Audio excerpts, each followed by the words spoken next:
Selamat pagi Bapak Ibu dan saudara-saudara yang dikasihi Tuhan. Kembali kita akan bersatu teduh pada pagi hari ini di hari Selasa tanggal 12 Oktober 2021 dan kita akan membaca firman Tuhan dari Ayub 28 ayat 12 sampai dengan pasal 29 ayatnya yang ke-10. Tema kita pagi ini adalah hikmat adalah kompas kehidupan. Mari saudara-saudara, sebelum kita bersama membaca dan merenungkan firman Tuhan, kita satu di dalam doa.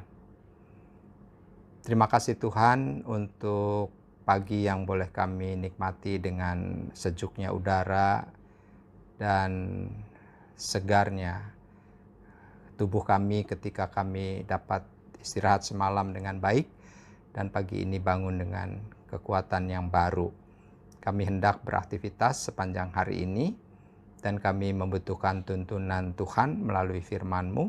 Oleh karena itu bersabdalah ya Tuhan, kami sedia untuk mendengarkan firman-Mu dan tolonglah kami ya Roh Kudus, melaluinya kami dapat memahami firman dengan baik dan juga dapat melakukannya dalam keseharian hidup kami.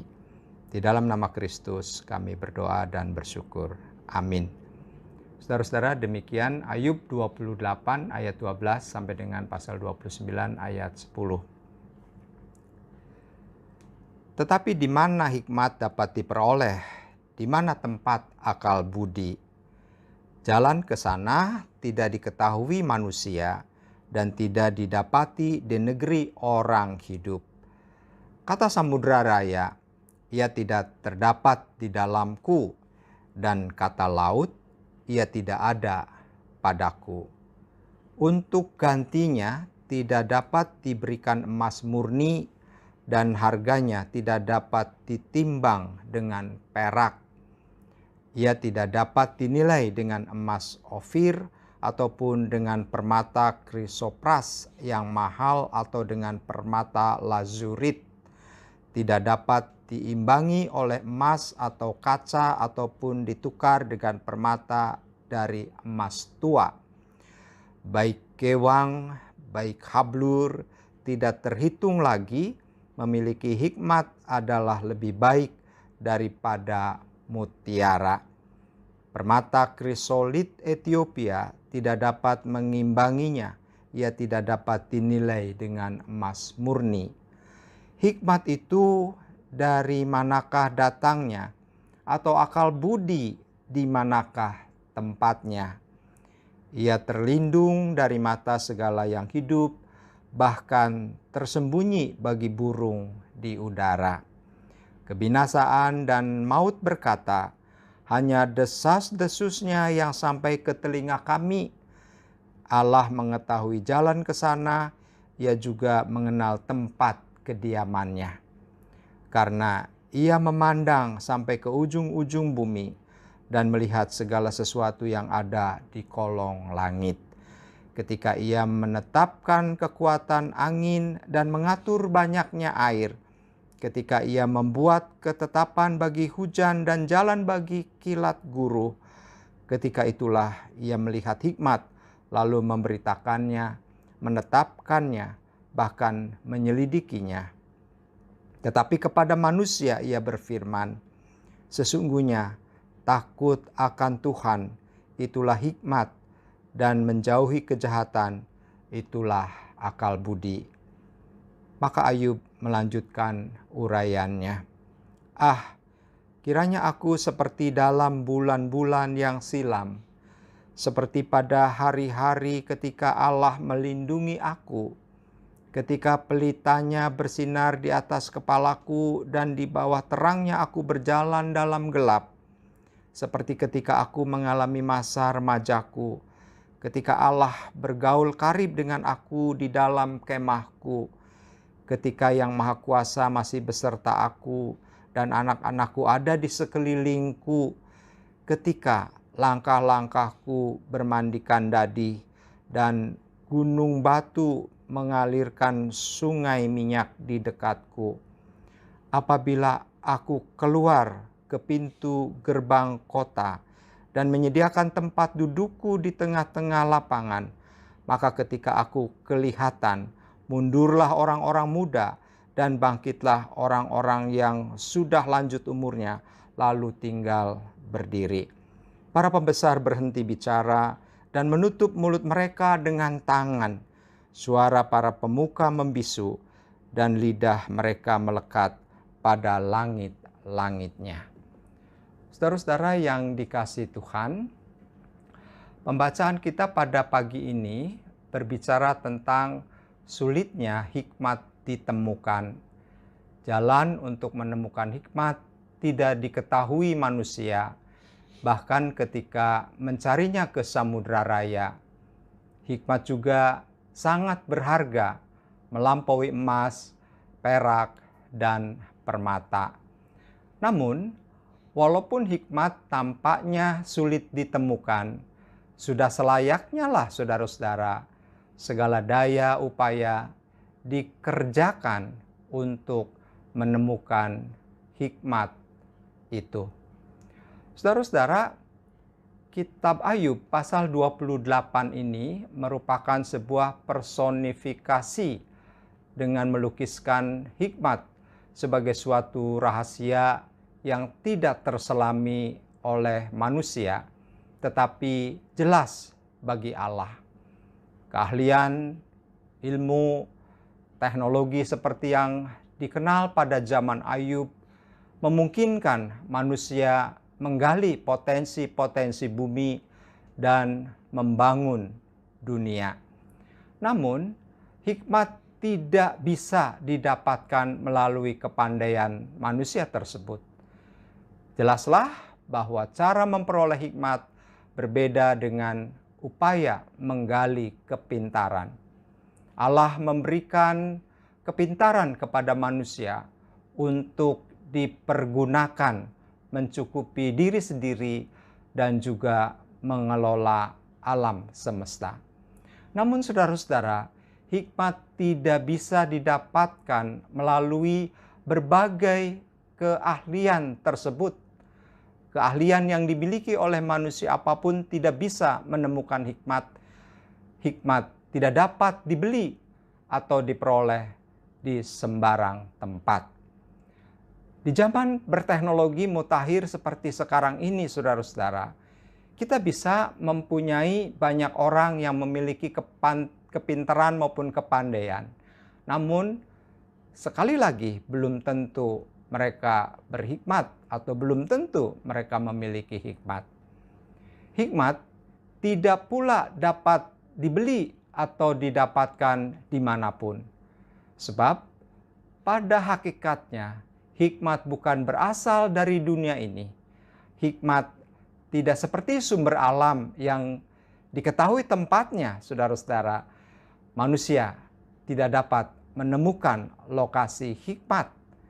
Itulah sebabnya Ayub bertanya di dalam ayat 12, di mana hikmat dapat diperoleh? Di mana tempat akal budi? Saudara-saudara yang dikasihi Tuhan, yang saya yakin saudara-saudara juga mengasihi Tuhan. Kalau ditanya apakah sebenarnya pengertian hikmat? Kalau kita melihat dari kamus Alkitab, maka hikmat pada umumnya dipakai dengan kata chokhmah, meskipun juga dipakai dengan kata lain dalam bahasa Ibrani, misalnya bina atau pengertian di dalam Ayub 39 ayat 20, tefuna, kebijakan di dalam Mazmur 136 ayatnya yang kelima. Dan hikmat itu bersifat praktis, bukan teoritis. Dan pada dasarnya hikmat adalah kepintaran mencapai hasil, menyusun rencana yang benar untuk memperoleh hasil yang dikehendaki, dan tempat kedudukannya adalah ada di dalam hati, pusat keputusan moral dan intelektual. Itu misalnya kita baca di dalam 1 Raja-Raja 3 ayat 9 dan ayat 12. Saudara-saudara, bila kita renungkan sesungguhnya apa sih yang kita cari di dalam kehidupan kita? Apa sih yang menjadi kompas di dalam kehidupan kita? Ada orang yang mencari kesuksesan, kekayaan, dan juga ketenaran. Ada orang fasik bisa sukses, saudara-saudara, mereka juga bisa kaya dan bisa tenar. Orang benar pun bisa sukses, kaya dan tenar. Tetapi orang benar juga bisa mengalami kegagalan di dalam hidup. Tetap miskin dan tidak pernah menjadi apa-apa dan menjadi siapa-siapa. Artinya, itu semua bukanlah ukuran yang bisa dijadikan pegangan. Kita dipanggil untuk tetap menjadi orang benar, karena ukuran kehidupan adalah takut akan Tuhan dan menjauhi kejahatan. Bahwa yang terpenting adalah takut akan Tuhan, saudara-saudara, dan menjauhi kejahatan. Inilah pangkal segala kekayaan yang tak ternilai di dalam hidup kita. Saudara-saudara yang dikasihi Tuhan, kalau kita menyimak kembali di dalam Ayub pasal 29, di situ ditemukan bahwa Ayub pun mengenang masa lalunya yang penuh dengan kesuksesan, kekayaan, ketenaran, dan juga kehormatan. Bagi kita saat ini, saudara-saudara, apa yang kita cari dalam hidup ini? Keberhasilan pada masa muda bisa berlalu, dan pencarian seumur hidup pada akhirnya bisa tidak menghasilkan apa-apa. Tetapi pencarian hikmat yang sejati tidak akan sia-sia. Karena dalam mencari hikmat, kita bertemu dengan Tuhan. Saudara-saudara, di dalam pergumulannya, Ayub menyadari bahwa hikmat adalah hal yang sangat penting. Manusia tidak dapat menemukan hikmat dengan kepandaian, dengan keterampilan, bahkan dengan kekayaan, saudara-saudara. Sebab hikmat hanya dapat ditemukan di dalam Tuhan, dapat ditemukan di dalam ajaran-ajaran Tuhan melalui firman-Nya.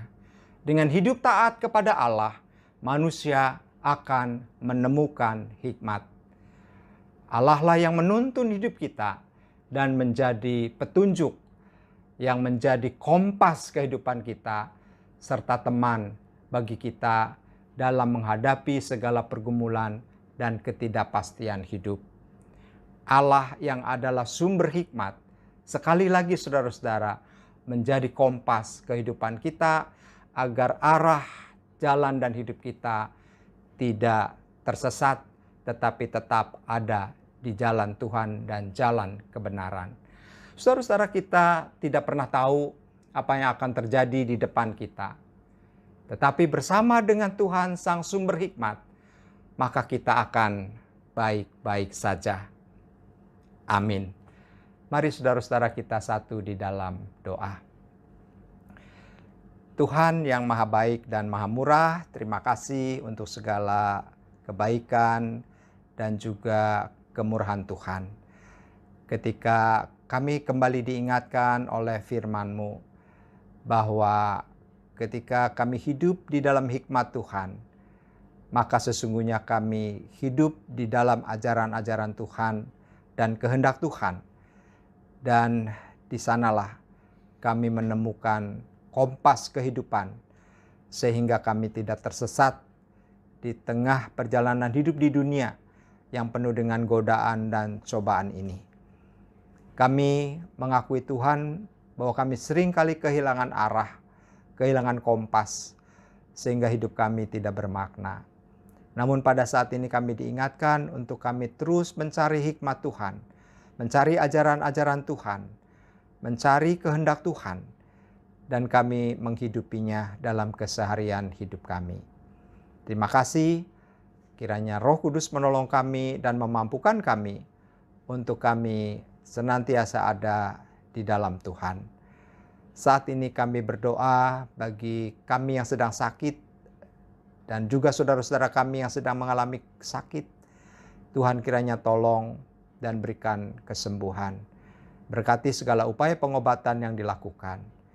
Kami berdoa bagi mereka yang sedang bergumul dalam kehidupan berkeluarga. Relasi suami dan istri yang sudah menjadi tawar dan hambar. Maupun juga dengan relasi yang ada dalam keluarga, baik antara mertua dan menantu, antara orang tua dan anak, dan juga antara sesama anggota keluarga yang sedang mengalami masalah pergumulan dan juga konflik. Bila Tuhan kiranya menolong dan Tuhan memberikan jalan keluar, setiap persoalan mereka pun dapat diselesaikan dengan pertolongan dan kasih setia Tuhan. Kami berdoa bagi mereka yang sedang kesulitan ekonomi, biarlah Tuhan juga tolong dengan pergumulan yang berat, Tuhan angkat sehingga tidak kehilangan pengharapan, tetap mengalami kekuatan dan pengharapan yang baru di dalam Tuhan. Kami berdoa bagi bangsa dan negara kami yang terus berangsur menuju ke arah yang lebih baik untuk penanganan COVID. Biarlah proses vaksinasi terus berjalan dengan baik, kesadaran setiap rakyat dan masyarakat Indonesia semakin baik, dan vaksinasi pun dapat berjalan memenuhi semua sasaran yang diharapkan oleh pemerintah.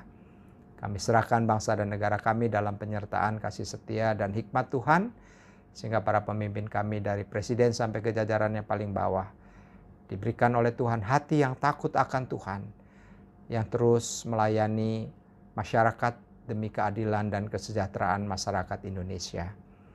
Kami serahkan juga gereja-gereja Tuhan yang sampai saat ini masih ada banyak yang melakukan kegiatan online. Biar Tuhan juga berkati, walaupun dalam keterbatasan mereka boleh tetap merasakan penyertaan dan juga firman Tuhan yang selalu menguatkan mereka semua. Terima kasih, kami serahkan segenap aktivitas kami sepanjang hari ini dalam pimpinan dan penyertaan Tuhan. Di dalam nama Tuhan Yesus, Gembala kami yang baik, yang tidak pernah meninggalkan kami dalam keadaan apapun, bahkan dalam lembah kekelaman sekalipun. Kami berdoa dan kami mengucap syukur, juga menyerahkan seluruh hidup kami. Terpujilah namamu Kristus dari sekarang sampai selama-lamanya. Amin. Selamat pagi saudara-saudara, Tuhan memberkati. Bagi Bapak Ibu yang memiliki pergumulan khusus dan ingin didoakan, bisa menghubungi rekan-rekan pendeta di nomor berikut.